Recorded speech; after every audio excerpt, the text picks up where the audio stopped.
Hay historias que, de entrada, parecen una completa contradicción, y la de hoy es una de ellas. ¿Puede una persona ser, a la vez, el cazador más temido y el mayor protector de la vida salvaje?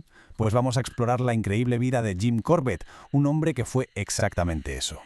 Y aquí está, en esencia, el corazón de toda su historia. Por un lado tenemos al cazador legendario, una figura casi mítica al que llamaban para enfrentarse a los grandes felinos que aterrorizaban aldeas enteras. Y por otro, a un pionero de la conservación, un hombre cuyo legado a día de hoy protege a esas mismas criaturas. La pregunta es, ¿cómo es posible? ¿Cómo se puede ser ambas cosas? Bueno, para entenderlo, tenemos que irnos al principio de todo. Para entender de verdad a este hombre, tenemos que viajar al lugar que lo moldeó. Y no fue una ciudad ni una escuela prestigiosa, no. Fue el corazón de la India más salvaje. Su vida estuvo marcada por la naturaleza desde el minuto uno. Nació en 1875 en Nainital.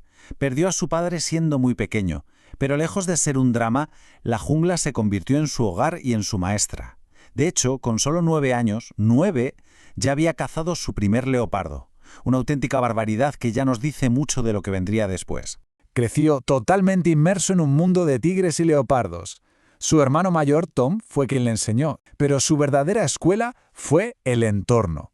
Llegó a desarrollar un sentimiento casi simbiótico de pertenecer a esa comunidad salvaje.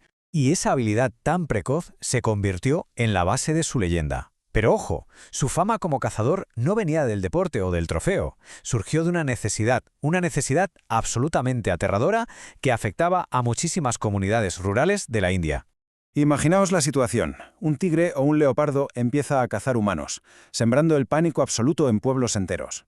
La gente no se atrevía ni a salir de casa. En esas situaciones, tanto el gobierno como la gente acudían a un solo nombre: Corbett. No era un trabajo que él buscara, sino más bien una responsabilidad que sentía que no podía eludir. Y para entender la magnitud de la amenaza, fijaos en este dato. La tigresa de Champawat, uno de los animales que Corbett rastreó, fue responsable de la muerte de 436 personas. Es una cifra que cuesta incluso procesar, 436 vidas. No fue un caso único. El leopardo de Rudraprayag, otra de sus famosas cacerías, acabó con la vida de 125 personas. Con estos números sobre la mesa, queda claro que las intervenciones de Corbett eran literalmente una cuestión de vida o muerte para muchísima gente. Y es justo aquí donde la historia pega un giro súper interesante, porque a pesar de su fama como cazador, esa etiqueta no capta ni de lejos la esencia de quién era Corbett en realidad. Fijaos en el contraste, es brutal.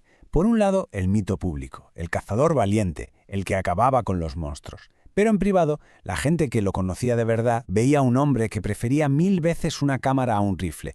De hecho, fue más famoso por sus fotografías de animales que por sus cacerías.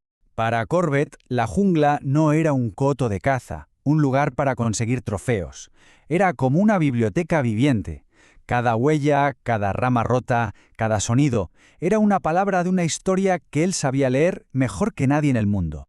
Sus habilidades para la caza no venían de la agresividad ni de la fuerza bruta, venían de un conocimiento increíblemente profundo.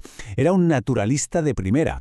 Imitaba las llamadas de los animales, sabía si un sonido era de alegría o de peligro, y leía el terreno como si fuera un mapa detallado de la vida y de la muerte. Y todo este conocimiento, toda esa conexión, lo llevó a su transformación final.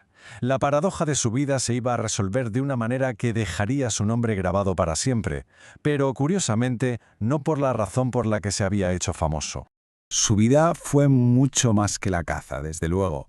Sirvió en la Primera Guerra Mundial, se mudó a Kenia, se convirtió en un escritor de éxito. Su último libro, La sabiduría de la jungla, es básicamente el resumen de toda su filosofía. Murió en el 55, pero su mayor legado en realidad todavía estaba por llegar.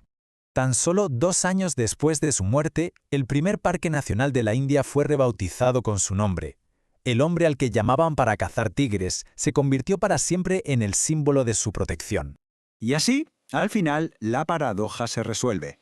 El cazador y el naturalista no eran 2 personas distintas, sino 2 etapas de la misma vida, una vida dedicada a entender la jungla.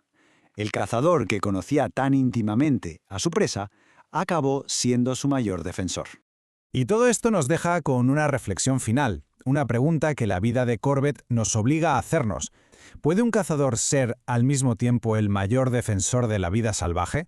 Su historia parece sugerir que a veces las mayores verdades se esconden en las contradicciones más profundas.